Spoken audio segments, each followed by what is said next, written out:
أعوذ بالله السميع العليم من الشيطان الرجيم بسم الله الرحمن الرحيم والصلاة والسلام على رسول الله اللهم صل وسلم وبارك على محمد وعلى آله وصحبه والتابعين بإحسان إلى يوم الدين. We start in the name of Allah, the most gracious, most merciful. We bear witness there is no deity worthy worship except Allah, praise and glory be to Him, and that Muhammad is the seal of messengers. He was sent as a mercy to all mankind. May peace and blessing of Allah be upon him, his family, his companions, and those who follow this path until the day of judgment. I greet you with greeting of Islam. Assalamu alaikum wa rahmatullahi ta'ala wa barakatuh. Peace be upon you all, dear brothers, dear sisters, dear viewers. This is the A2Z show with Dr. Abdul Aziz as your host and our guest, Brother Asad Zaman. And I hope Allah you are all well, inshallah. And may Allah protect you, protect your families, inshallah. And may Allah subhanahu wa ta'ala give cure to those people who are actually ill as well. And those who passed away, may Allah subhanahu wa ta'ala bless them His mercy and forgiveness, and give their relatives and families patience and great reward. Ameen. It's nice to meet you again after a little bit of a break anyway, Brother Asad Zaman. And of course, there's a lot of things to discuss. It was a rather late Ramadan break, I think. Right. Therefore, we are actually on the almost the 16th of Dhul Qa'dah, the 11th month of the Islamic calendar, which means Dhul Hijjah is near, and Hajj, the great pilgrimage, the 5th pillar of Islam, is coming. And of course, I think we maybe start Hajj. I think the Saudi Arabia has announced that 60,000 people will be allowed to do Hajj this year, most of them from inside, therefore Saudis and those who just live or work in Saudi Arabia there as well. I know Malaysia has cancelled all their pilgrim to go this year as well because of the wave of pandemic there as well. And I believe many countries as well would be doing the same as well. Now, Friday pulpit, I believe you had the break as well. And myself, I attended a very good speech, although it was in Arabic only, in the Kurdish Cultural Center. And he spoke about dua, and the topic was about the power of dua, and through the story of Moses, peace be upon him, in the Qur'an, and how in the right moment, every time Moses he did all his best, and then he took all the means necessary, but at the end he knows the power of dua. And on the Quran, in many occasions, Allah subhanahu wa ta'ala answered the supplication of Moses, peace be upon him, in very difficult situations, like he did for other prophets like Zechariah, like the Prophet sallallahu alaihi wasallam, and all the prophets when they are Yunus alayhi salam, when he was swallowed by the whale as well. And therefore, yourself, brother, and he spoke about that usually when we make dua ourselves, which we utter some words which we memorize by heart, but he thought this the actual soul of the dua is not there. So therefore, we should speaking about dua when we need it, and the right moment, right place. And of course, Allah decides when it is actually answered, whether now or in the hereafter, or stopping harm to happen to you. Now, do you think that... Let me, on this point, I've had maybe due to lack of knowledge, perhaps, I always, until quite recently, had this attitude towards dua, that what's the point of making dua? I could not see the point of making dua if everything is predetermined. Dua is praise or supplications, yeah. Right? Why pray to Allah for this or that or the other, when if everything is already predetermined? It doesn't matter what I ask for, whatever has been written is going to happen. So asking for something which probably hasn't been written, I always felt was a complete waste of time. And if it has been written, well, what's the point of asking for it? So I always had this attitude of well, I cannot see the point of making dua apart from just having a connection with Allah and, reaching out to him and expressing my weakness to him. Of course, I mean, that is the whole point. Your dua is you're asking Allah for something. And therefore you are manifesting your weakness, that how weak you are as a human being.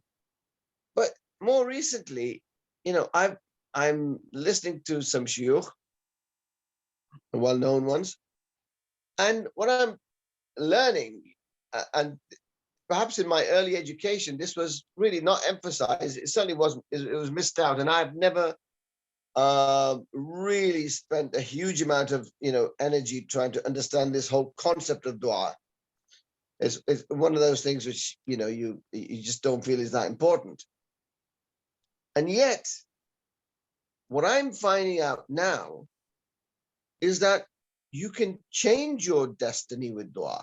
Something that never ever occurred to me before. Because if everything is predestined, how can you change it? But with dua, the impression I get is that you are able to change your destiny. You are able to change the direction that has been written for you. This is a very, very deep topic of qadr and predestination. Is decree and destiny. Yes, I mean, that's a very, very deep subject. And one that I know from listening to some top scholars, their attitude was, if you understand qadr, you clearly haven't understood it. It's like some of these top scientists saying, if you've understood quantum mechanics, then you really haven't understood it. It's very clear you haven't understood it because it's just so difficult to understand. And qadr, to some extent, I feel it's something that I need to get my own head round properly, because on the one hand, our attitude, can be that okay, I don't know what's going to happen, but Allah does. Now, what's the point of dua? For example, now my attitude is one, and of course, if I do something haram, well, and this has been mentioned to me by a number of people, if everything is predestined, if I commit a haram, well, it was already written for me to do it. So how can I be questioned about it? Because it was already preordained. I couldn't help myself. Now, this is a complex issue. And one kind of relatively simple way of explaining it, but only a part of it, is that, say, you are in a race with someone, and you say to your friend, no, you are in a time machine, you go forward, I don't know, 2 minutes, 5 minutes, depending on how long the race is. And you say to him, look, I've won this race. Let's not even bother starting. Because I know what the outcome is. I've won the race because I've just gone in time on this time machine, 5 minutes, and I beat you by, I don't know, 5 centimeters. Now, my friend is going to say, hang on, I know I'm just as good as you, or maybe I think I'm better. There is no way that I don't care if you've been forward in a time, I'm still going to race with you because I'm confident I'm going to beat you. The fact that you're telling him that you know the future, to him, is not satisfactory. And so I suppose you could say, in that same way, the human spirit acts in the same way. That why do we have to go through this test of the dunya? Allah knows already who's going to heaven and who's going to hell. What is the point of this dunya? Just put us in heaven and hell. We will accept Allah's verdict, but will we? If we haven't been put through this test, those who end up in Jahannam will they accept that? Well, No, okay, it will not be fair. Yes. Yeah.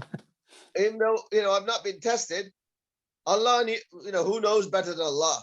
Who's going to go to heaven and who's going to go to hell? So you see, this is a complex thing. What I believe is, and this is what I'm hearing now, and I've always had this in my mind, I've never actually heard it from a sheikh, is that Allah does not interfere in our destiny. Otherwise, there's been no point of the dunya. There is no point in having this test. Allah simply knows the future, because past, present, and future are the same to him. He lives outside of time. And therefore, he simply knows who's going to go where, but he does not interfere in our decision making. Because we have a free will. Exactly. He doesn't interfere in our decision making. He doesn't determine whether we do halal or haram. That is a very powerful principle of free will. Very powerful. The fact that Allah does not interfere in my decision making, and therefore I am responsible for my decisions. That's powerful and deep stuff. And an ayah of the Qur'an, which I'm trying to recall now, can't quite remember where it is at this moment, but when Allah says that he gave or offered as-samawati wal-ard, the heavens and the earth, this amana, right? And amana, the word amana is there in the trust. Yeah. Now, to as-samawati wal-ard, but they refused out of the fear of Allah. They refused. But when it was offered to insan, Allah said, foolish insan accepted this. Foolish insan accepted this amana. His vicegerent of the earth and everything was not taxed by the heavens as, but the human being took it.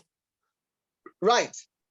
And in the tafsir that I've read, translation tafsir, that and different tafsir can give you different interpretations of this. It is that this amana was the ability to choose between right and wrong, rather than have it impose on you.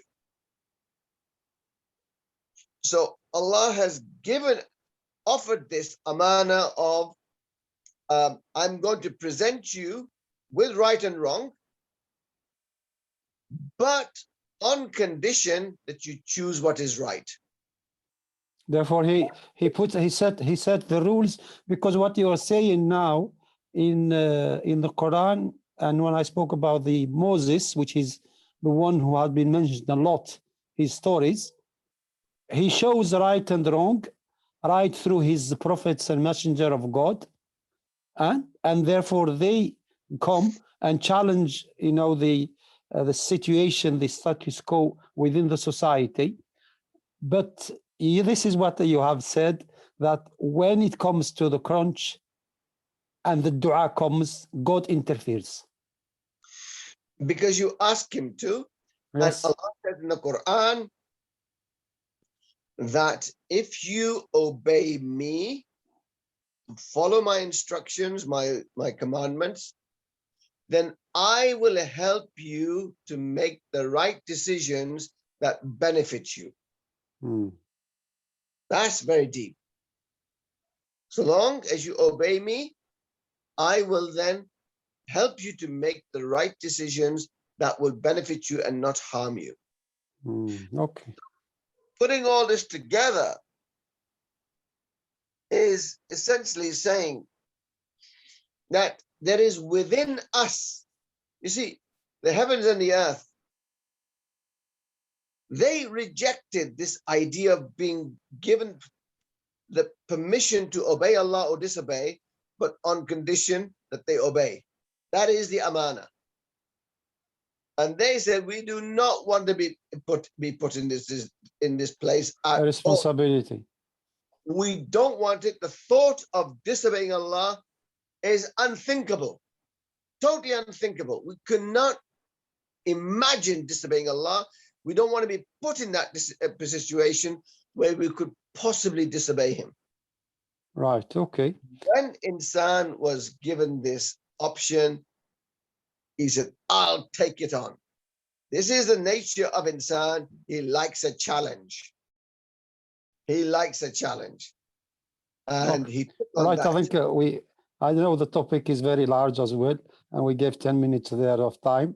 Shall I just, because we talked about free will and the freedom of a choice to the human being and all this kind of thing, let's connect it with, there's a national news or say community news as well.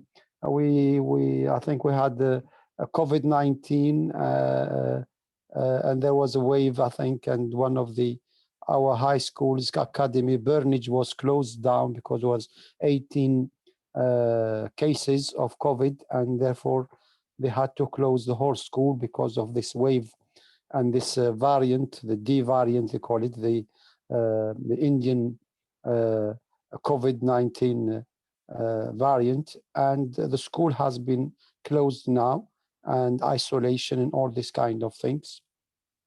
And in the same way, we talk about schools, freedom of speech and discrimination. There was some schools where the Palestine issue went to schools, and these teachers and peoples were dealing with it as well. One head teacher said, raising the flag of Palestine is like calling off to arms and everything. The other one was about discrimination in another school regarding hairstyle, especially Afro-Caribbean, and they thought that there was discrimination, racism, and as well. Now, you are an educationalist, and you have been actually in education all your life as well. Do this kind of things has to be discussed through citizenship, because respect of the democracy, respect of the rule of the law, individual liberties, tolerance, respecting others, and all this kind of things. Do this kind of things have to be taken there? Right. I'm looking at this whole thing from a completely different perspective now. I think this whole issue of Palestine needs to be repackaged. We have to move away from politics, because so long as we are, we see it as Zionism and what have you, the ideologies, then we are going to be in conflict with the laws of the land, and especially those countries which are pro-Israel, like Britain, like America, etc. These countries are 100% pro-Israel, and they will always be. They created Israel, basically. So the system is not going to allow us to generate antipathy for Israel, the country. You understand? Israel, the country, because it's their creation. So rather than talk about creating Palestine or freedom for Palestinians, or being anti-Zionist, all of this stuff is, well, apart from the freedom for Palestinians, everything else I've said falls into the category of politics. And because people don't really know what the issues are, the teachers naturally, especially because we know there are Zionists throughout the system, within the education system, political system, business, they're throughout, and they will always want to defend the right of Israel's existence, because that is really what we need to be careful about. That if we start talking about, putting an end to the state of Israel, we're not going to get anywhere, right? We're not going to get anywhere, and that could be anti-Semitic and anti-whatever. What we need to do is And the say what we want same to way say. talking about Palestine is Islamophobic and anti-Muslim hatred and everything, isn't it? Yes. So you know, those who want to stop any kind of debate or discussion in the direction of illegitimizing Israel, that's going to be problematic, always, certainly in the West. However, if we repackage this whole thing, move away from the things I've just mentioned, and just talk about the removal of an apartheid system, not kicking anybody out of the country, not bringing an end to this or that or the other, but simply the removal of a racist apartheid system that operates on the basis of two laws, one for Palestinians, whether they are Christians or Muslims, and the other for Jews. To have one law from the river to the sea, from the Jordan River to the Mediterranean, one law, no one is going to disagree with you there, especially as Israel presents itself, as it says, as the only democracy in the Middle East. Well, that's within citizenship, therefore respect of the democracy and respect of the rule of the law. So we can repackage it within that, but important thing is, it's about justice. It's not about getting rid of anybody. It's not about oppressing the Jews or even the Zionists. It's about how do we bring about a state of peace within Palestine or Israel. Therefore, equality within all citizens. Exactly. That is what we need to be emphasizing.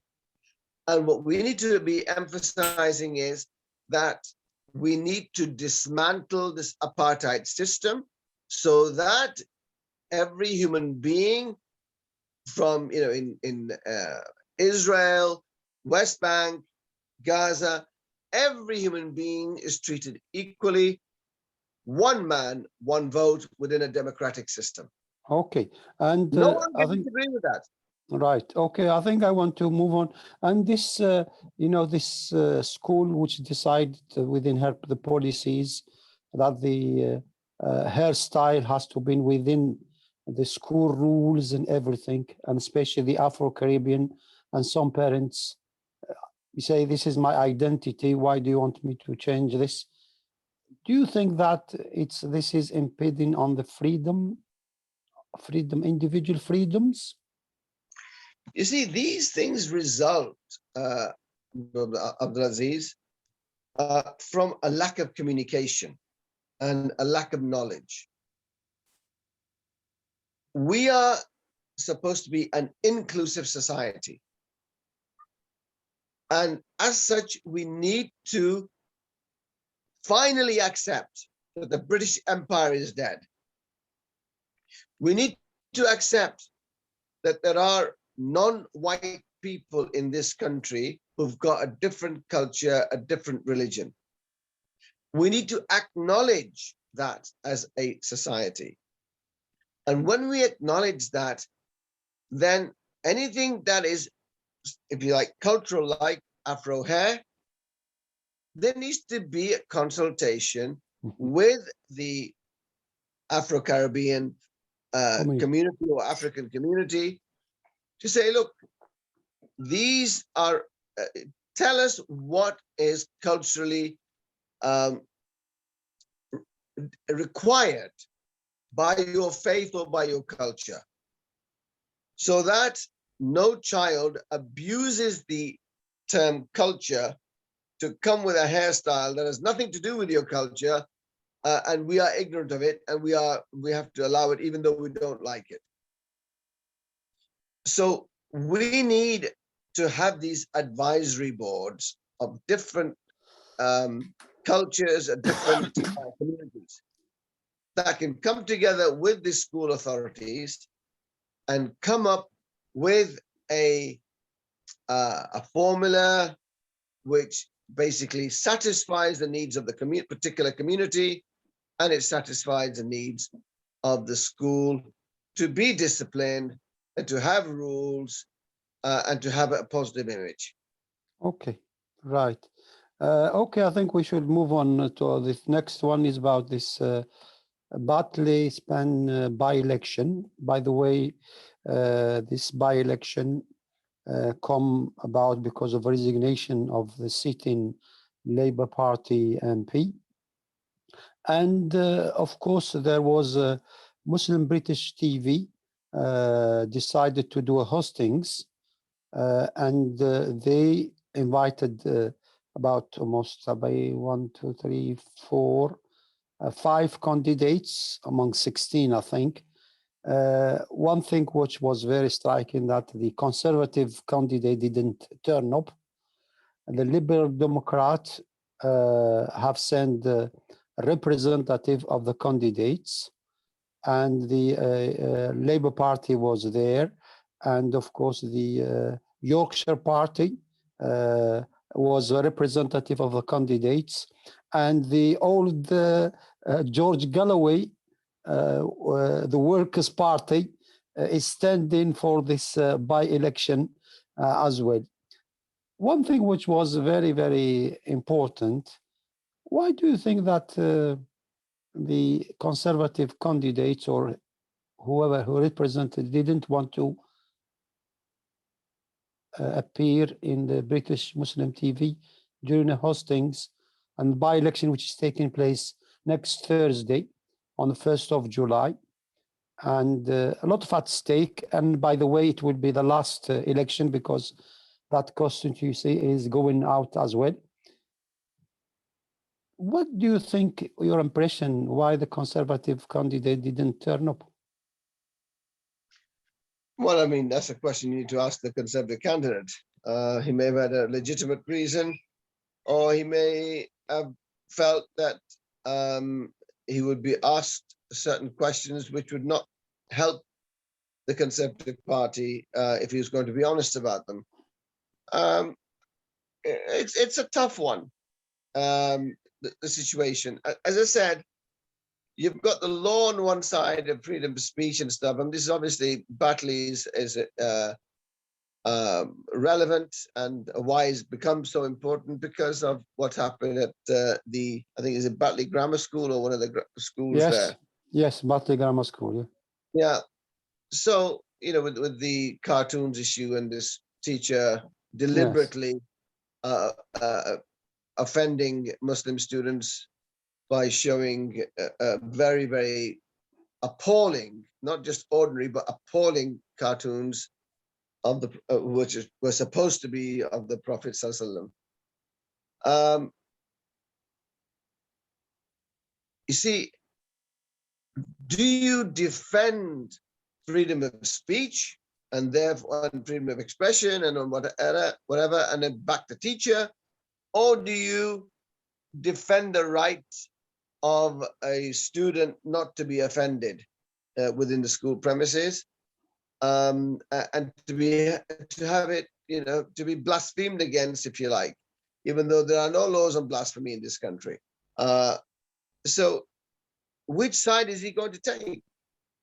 It would be very difficult for a Conservative if he wants to win in a pretty high Muslim density area, if he's going to take the side of the school and say, no, the teacher had every right to, as part of the education system, that educational program, to expose the students to this sort of caricature. And by the way, in the hostings, everybody was seeking the Muslim vote because I believe the Muslim vote matters and can decide who will win at the end on next Thursday. The point. That is exactly the point I'm making. That, no one wants to say something that will make them lose the Muslim vote.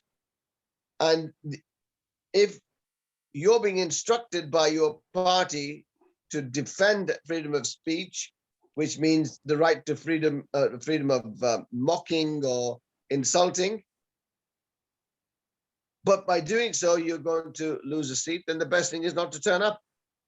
Right, okay. And they spoke about local issues. For example, this Batlisman place and constituency was underfunded. The government withdrew to that extent that the police station was sold £257,000 for the flat development and everything.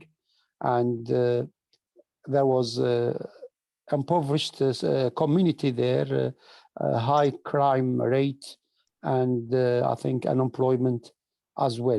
And money was going somewhere else, like into other places next to this place, but the money wasn't actually spent rightly in that area as well. And they were complaining about employment, policing, and development of the whole area as well, and the industry which relevant to that area, like bed making and everything. The local this, and they spoke international about the Palestine issue and all this kind of things. But I felt that in the candidates there was a lot of difference because of experiences of those who are standing for, especially from George Galloway and everything. But do you think that at the end of the day, the Muslim vote can decide who will be the winner? Because they said the Labour Party is taking the Muslim vote for granted. There is a general feeling amongst Muslims now, I think, that especially the young are saying, hang on, Labour, why Labour? Yeah, why Labour? Because Labour traditionally, of course, has supported the working class, but more and more Muslims are going out of the working class. They're much more middle class and what have you, and so they don't necessarily see why they should be voting for Labour in the first place. If Labour was to stand up for Muslim issues, yeah, there would be a point to it. But if Labour doesn't, then why vote for Labour? You see, this is the same problem that we have with Muslim MPs. If we automatically assume that if we vote for a Muslim to become an MP, then that Muslim will stand up for Muslim rights. Well, that doesn't always happen, because that Muslim MP, and we're talking, there's about, I don't know, 15 or so Muslim MPs in Parliament. If you speak to them, they won't say we're here to support Muslim rights. Their primary concern is votes. They don't care about what the Muslims want and what they don't want. Their primary concern is getting votes and be voted back in, as an MP. And if that means not standing up for Muslim issues, then that's how it's going to be. So we need to ask ourselves, is this really the attitude we should take, say, even towards Muslim MPs? We should be, these hustings are an excellent way of Muslims determining who really represents our issues and our values, and who will stand up for them. Whether it's Lib Dem, whether it's your local Conservative or your Labour candidate, it should not make any difference to us. So we need to sit down with them and say, look, these are our issues. We did this in Cheadle in 2002, and it became obvious that at that particular time, the Lib Dem MP, Patsy Colton, was by far the most Muslim-friendly MP of the three. and the one that had a good chance of winning, if we supported her. We supported her, and she won. She overturned a 3,000 majority. The Conservatives were in power for 37 years. But with the Muslim vote, we overturned it. There are not many Muslims at that time, only about maybe 1,200 or so. But we got them all out, even the granddads and grandmoms, and said, come on, we got to get this guy who absolutely hates Muslims out and get Lib Dem Patrick Colton in. And it was the biggest swing in the entire country. Our area had the biggest swing in the entire country. And we got our candidate in by 33 votes. Think about it. Right. Okay. 33 votes. You spoke about, when you are standing as a representative nominated through a party, not independent. Usually the MP, it represents the interest and the concern of his constituents, those who voted for him, and the area he represents as well. Or does he have to follow the manifesto and the nitty-gritty of his own party? Someone wrote a book with the title, what was the title called? Basically, we are electing a dictatorship. That is what we do in this country. We elect a dictatorship with these MPs. So where we have these democratic elections and the local people, they vote a particular person in, and then generally we forget about it. And the result is that that particular MP, because he's, if there's not substantial pressure put on him by his local constituents, his primary concern is going to be his party. What does the party chairman and the party want of him? What views? What, do they want him to vote for? And if there's a conflict between the party's interest and the constituents' interest, who do you think he's going to go for? So long as the elections are not very close, he's going to go for what the party is telling him to do. If the elections are very close, maybe he might think about doing what most of his constituents want. So therefore, are you saying that the constituents should write to their MPs regarding their concerns and problems all the time? No. If they don't, all they're doing is electing a dictatorship. That's all they're doing. So yes, there's got to be constant pressure on your local MP. This is why I voted for you. I want you to do this, bring this up in Parliament, stand up for this particular issue or that issue. And therefore you are saying that the MP, if like the candidates have a manifesto and they promise 1, 2, 3, 4, 5, 6 to do this for their local community and their constituent, you should keep them on track by using that website www.writetothem.com. One word. Absolutely. You've got to make it clear to them that you're watching keep their them. promise. You're watching them, you're monitoring them. Right. And check them out on Hansard. It's so easy to keep a track of what your MP is up to in Parliament. So your prediction is that the candidate will win with a very small margin. And which candidate? There was the Conservative, there was a Liberal Democrat, there was Yorkshire Party, Labour Party, and the Workers' Party, and others as well, 16 who have 11 other representatives of other parties as well. Do you think that the margin will be very close? Depends on whether the Muslims bother to vote.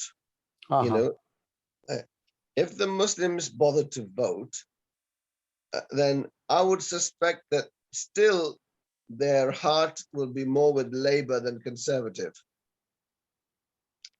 or with whoever is likely to win. If the Lib Dems are in a good position, maybe they will vote for the Lib Dems. Maybe if the Greens are in a good position, they might vote for the Greens. But they might go for a candidate, you know, for the individual, like a personality like George Galloway. Could be. It all depends on who is doing the therefore, canvassing. If there is a high turnover, therefore the results will be very close, isn't it? I would say so. I would say so, because there are a lot of issues at stake. Okay, let's move on, I think, to Boris, you know, with Matt Hancock, and a lot of news about Cummings, you know, his special advisor put in his maybe his WhatsApps and tweets about comments he made about his health secretary, his hopeless, whether they were about PPE and all this kind of on COVID-19, everything. First of all, do you think that is it right that somebody was an advisor to give away information about the Prime Minister?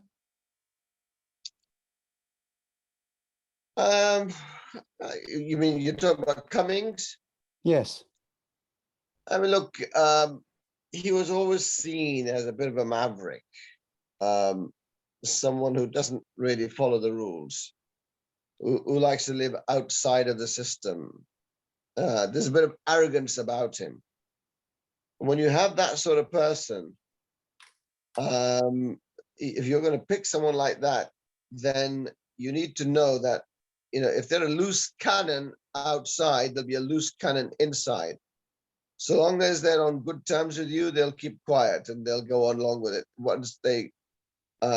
Once you sack them or, you know, hurt their pride, then they will turn against you. Simple as that. We saw the same thing happen to John Bolton when he was first of all taken on by Trump, and then he was sacked by Trump. Bolton is always a hardcore neocon. He is also similar to Cummings, very independent in his mind and just saying what he feels needs to be said. And when Trump sacked him, oh my God, he really laid into Trump, nasty stuff about him. So okay, that's what happens when you pick that person. Matt Hancock again, I think latest news about an affair or so, allegations regarding this.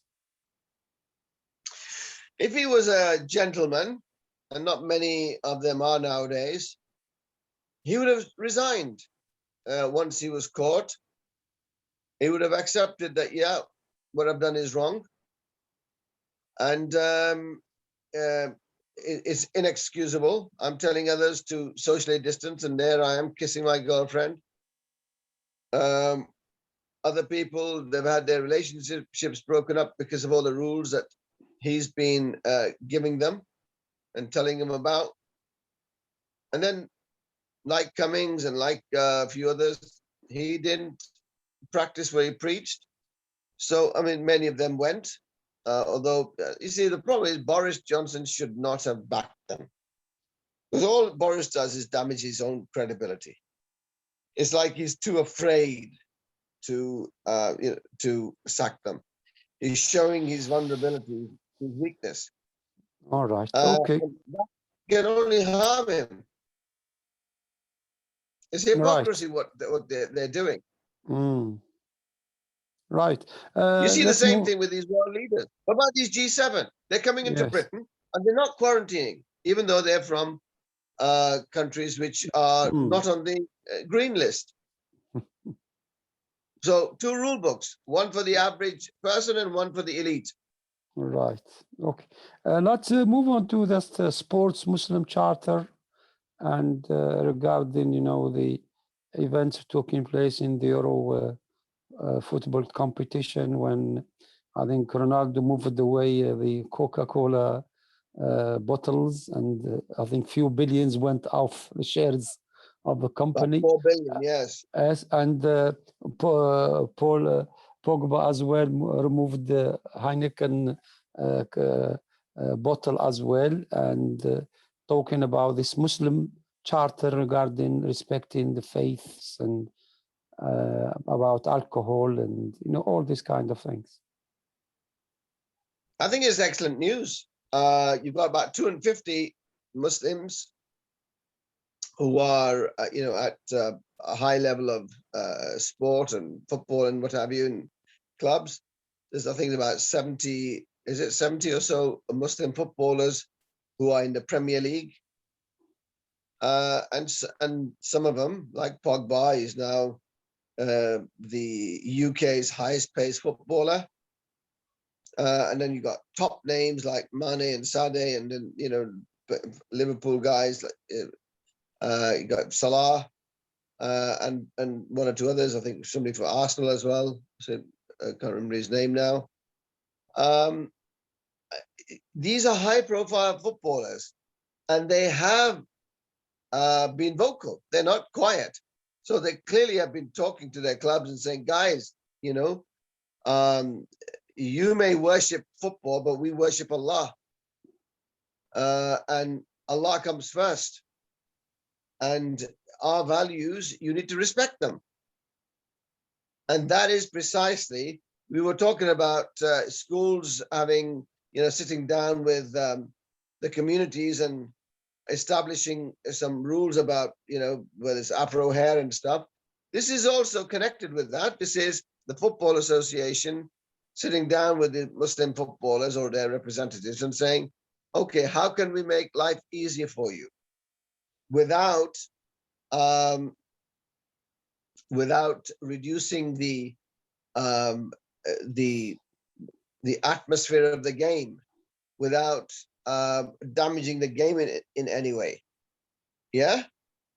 So that is really what's happened here, is that they're saying, well, look, these Muslim footballers are increasing, they're sticking to their religion, and there are some things which go against their religion, and we have, this is too big a game. They're very high profile. We have to now listen to them. And respect. If they're just nobodies, then we can ignore them, but they're not nobodies. Okay, let's move on. Thank you very much. You're listening to the A2Z show again with your host, Dr. Abdul Aziz and Asad Zaman. And on the European news as well, France, Macron, after receiving a slap on the face by one person through a very, very improvised, I don't know, situation, incident. He received a very... they want to express themselves. And Macron received a very hard one as well by losing the council elections, and which gives you a little bit of indication about the presidential election in the near future. I think the French people are fed up with the people who represent them. Marine Le Pen was supposed to have done, really picked up a lot of far-right votes, and she didn't do too well, apparently, either. And Macron, with his party, I mean, he's the president, you'd think he'd do better, but he didn't do too well. So obviously there is a great worry now that if the turnout is low, maybe Marine Le Pen is going to be the next president of France. That is the fear. And if that's the case, then you're going to have that. France, from what I understand, is a highly influential, the most influential member of the EU right now. And so whatever France says, the others will listen to, even if it's the wrong thing. And that's the worry, because you've got far right in Austria, you've got far right in Hungary, also in Czechoslovakia, Czech Republic, and I think Slovakia as well. You got far right, your Serbia. and Holland, Denmark, Belgium, they're all heading towards the far right. That's a problem. That's a problem for the Jews and for Muslims, and for the majority of the white population of Europe, because they are not far right. The majority are kind of liberal. Right. So yes, this is bad news. Right. Okay, we'll follow up that news as well as it goes as well. Let's go to world news as well. First of all, I think the G7, you have seen it yourself. I think what comes out of it is it clear, or there was a lot of things discussed between themselves and not a public domain? I mean, look, with the G7, there's so much going on now. The G7, the primary primary problem for the G7 is that China's expanding and is weakening the Western G7. And especially with this Belt and Road project, which is taking in more and more countries, they feel threatened by this economic flexing of the muscles by China. And so they want to come up with some alternative to give to countries so that they don't accept the Belt and Road project, because that will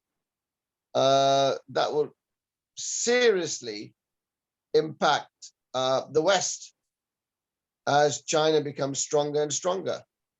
And they don't want China to become stronger and stronger. They want the West to remain strong. Right. So yes, the G7, and that's why they're turning their attention away from Afghanistan. They're turning their attention away from anything that everywhere else, and focusing on Russia and China. Okay, I think we will be discussing that, I think, in a few moments. Maybe we can link it now. The USA working out of Middle East and Afghanistan, and concentrating on Russia and China alliance. And do you think that Turkey will have a role to take a role of the United States? Turkey's in a very, he's having to be a very superb diplomat, Erdogan. He has to, on the one hand, he's friends with Russia, but on the other hand, he's enemies with Russia. He's a member of the, yes. And on the one hand, NATO. well, because of the situation in Syria. And of course, in Nagorno-Karabakh, the Russians were pretty much with the Armenians, I would have thought. And the Turks were very much with the Azerbaijanis. You have the same situation in Syria. He's against the Syrian government. The Russians are for the Syrian government. And same situation in Libya.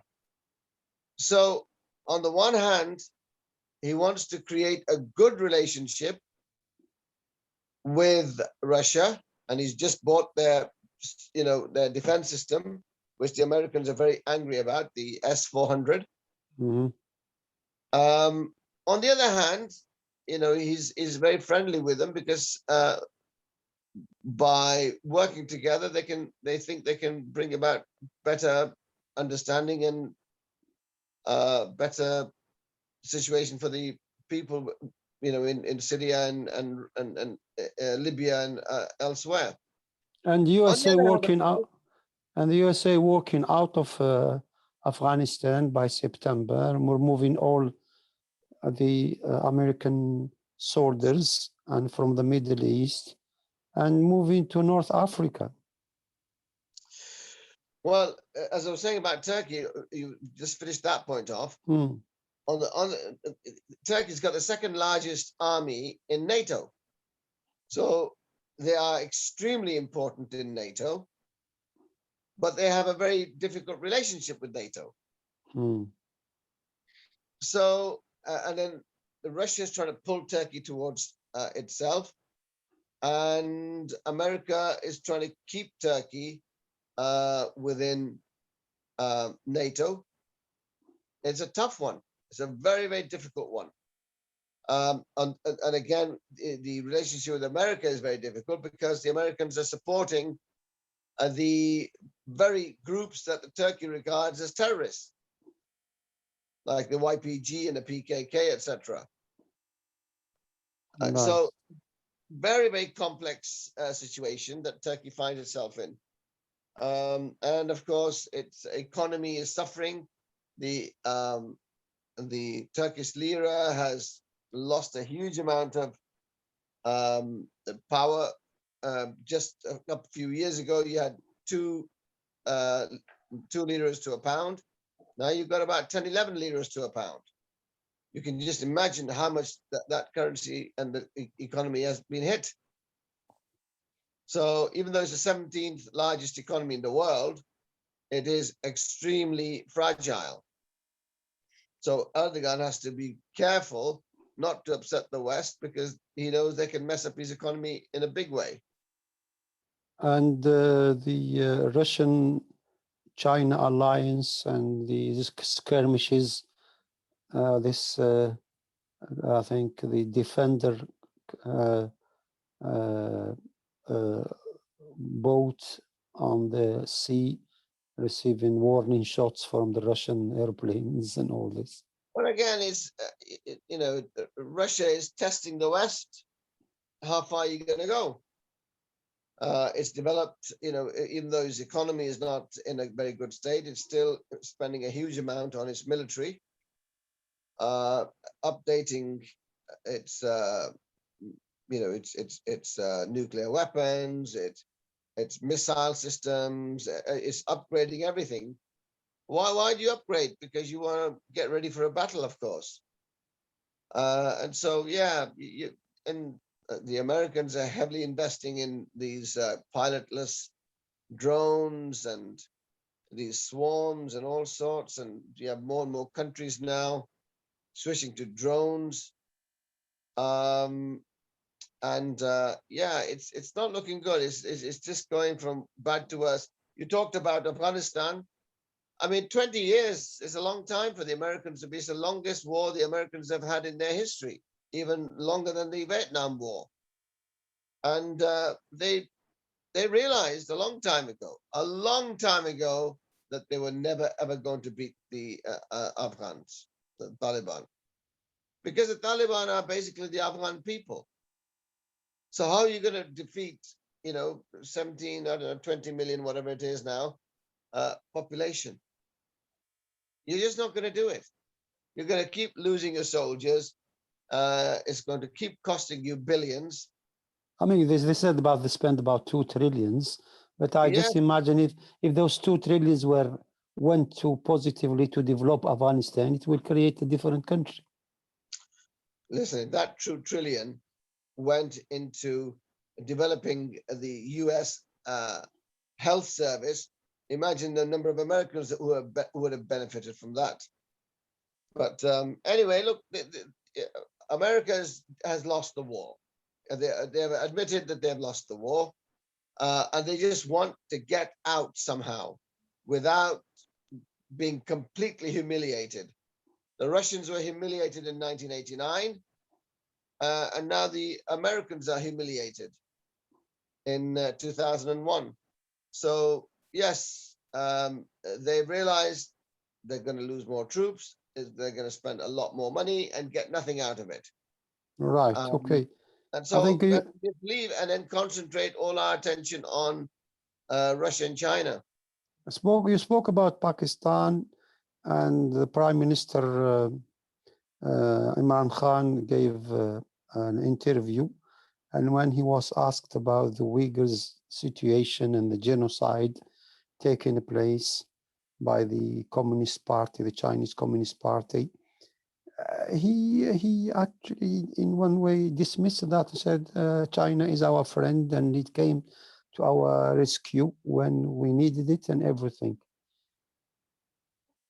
Do you think that's a stand of Pakistan as far as the Uyghurs is concerned? Or is it about just, and it's because about this economy and all these kind of things? And look, the Pakistani economy is in a mess. Until they start collecting taxes from the people, the Pakistani economy is always going to remain in a mess. And they will always be begging, the Saudis, the IMF, and everybody else for money. Not because Pakistan doesn't have it. No, it just doesn't collect it. And there's a huge amount of corruption, which Imran Khan is trying to get rid of.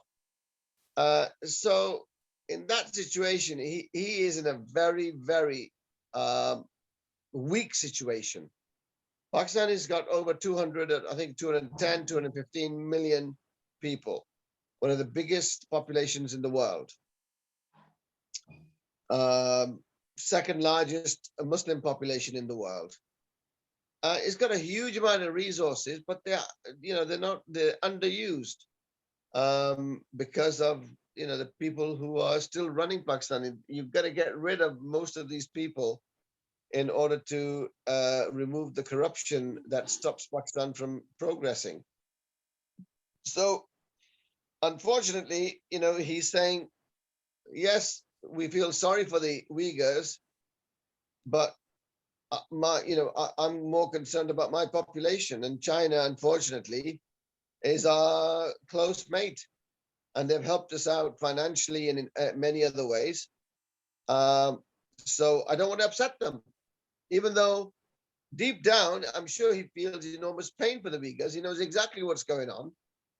But, I think his press secretary is rather incompetent because he always says the wrong thing about the Uyghurs. What he should say is, our heart, if we hear of Muslims suffering anywhere in the world, it pains us. But if we find out that, possibly it could be one of our friends, close friends, who is responsible for this suffering, then we will discuss such matters behind closed doors. Now, he feels it, I don't know why he doesn't say that. Maybe he feels, the Chinese won't be happy about that or what. But definitely his choice of words could be much better. Rather than say, I don't know what's going on. That's what he says. I don't know what's going on. Of course you know what's going on. The whole world knows what's going on. Right. About Iran and the new president? He's more hardline than the previous one. So don't expect much. Certainly the Americans now under, Trump was 100%, in the hands of the Israelis, and he was going along with them and the sanctions and everything else. Biden is also hardcore pro-Israel, but he seems to be a bit more pragmatic, and he realizes that we need to bring Iran to the negotiating table. And the only way we're going to do that is to relax the sanctions. So I think what they will do is relax the sanctions so long as they have guarantees from Iran that it, will not be starting its nuclear program, and all these centrifuges, etc. They're going to be used for peaceful purposes and not for developing a bomb.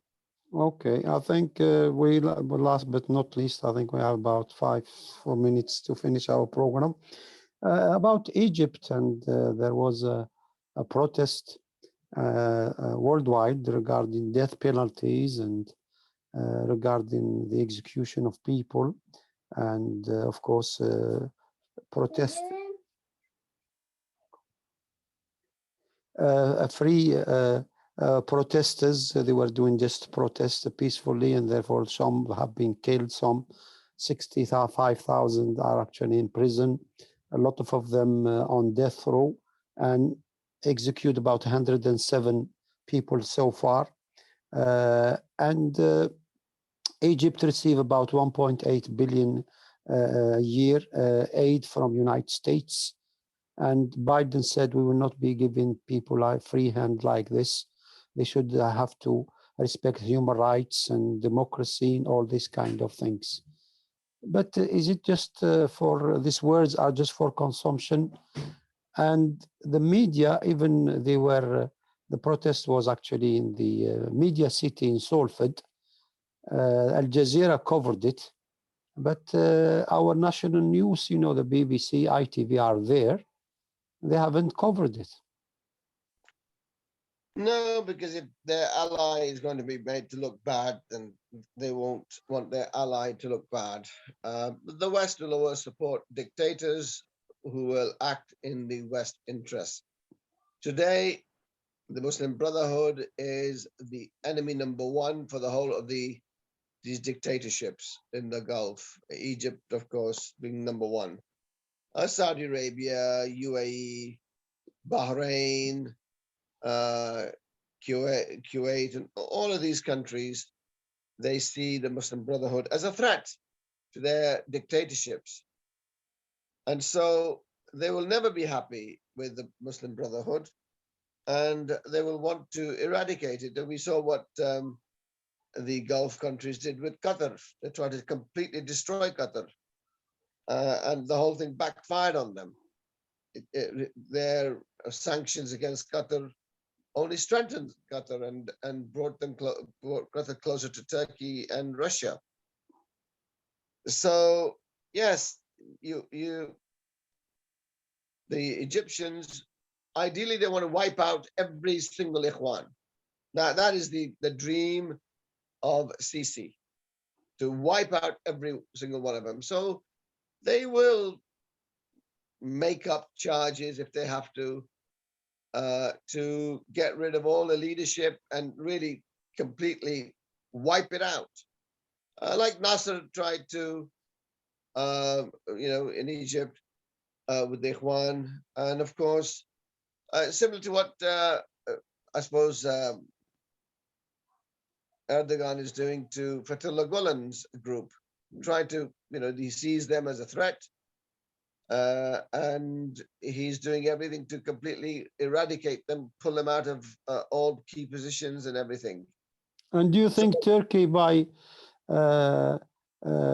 can play a role to diffuse the situation between what you are saying, this conflict within Egypt?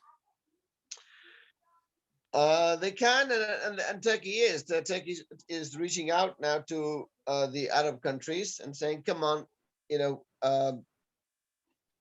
what's happened in the past has happened. We are neighbors, we are Muslims. Let's try and benefit each other. You run your own systems as you want. I won't interfere in your domestic affairs. Don't interfere in my domestic affairs. Let's do business. Let's make money. Right. Okay. I think we will end here. I think we had almost 1 hour discussion, and I thank you for all your input there. If you want to leave any comments or questions for our next program, please just email it to admin@radiohajj.online. And we thank our brother Asad Zaman for his contribution as usual. And of course, there are other issues which we will discuss, but we tried our best to cover as much as we can in this A2Z show. And this is Dr. Abdul Aziz, your host, and our brother Asad Zaman, who tells you this Jazakumullahu khair. And with that, we say Subhanakallah bihamdik, nashhadu wa nastaghfiruka wa natubu ilayk. Wassalamu alaikum wa rahmatullahi ta'ala wa barakatuh. Wa alaikum salam wa rahmatullah.